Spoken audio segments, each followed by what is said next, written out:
Election commission of Pakistan کی جانب سے انتخابات کے اعلان کے بعد استاد محمد میں بھی سیاسی گہما گہمی شروع ہو گئی ہے۔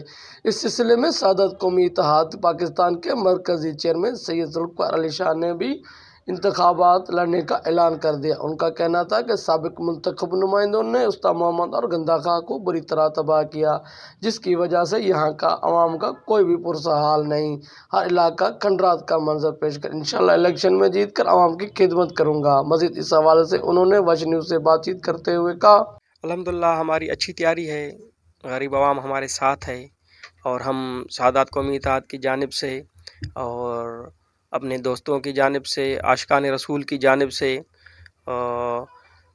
میدان میں آئے ہیں، اور انشاءاللہ ہم یہ میدان جیت کر دکھائیں گے، کیونکہ غریب عوام ہمارے ساتھ ہے اور علاقے کے جتنے بھی پسماندہ لوگ ہیں سب ہمارے ساتھ ہیں۔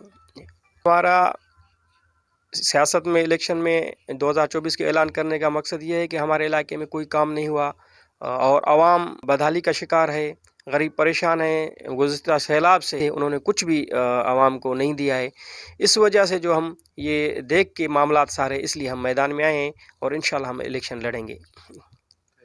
سید ذوالفقار علی شاہ کا کہنا تھا کہ تحصیل استاد محمد اور تحصیل گندہ خان کو سابق منتخب نمائندوں نے بری طرح تباہ کیا۔ استاد محمد اور گندہ خان کے عوام نے الیکشن میں بھرپور ساتھ دینے کا اعلان کیا۔ انشاءاللہ جیت کر عوام کی بھرپور خدمت کروں گا۔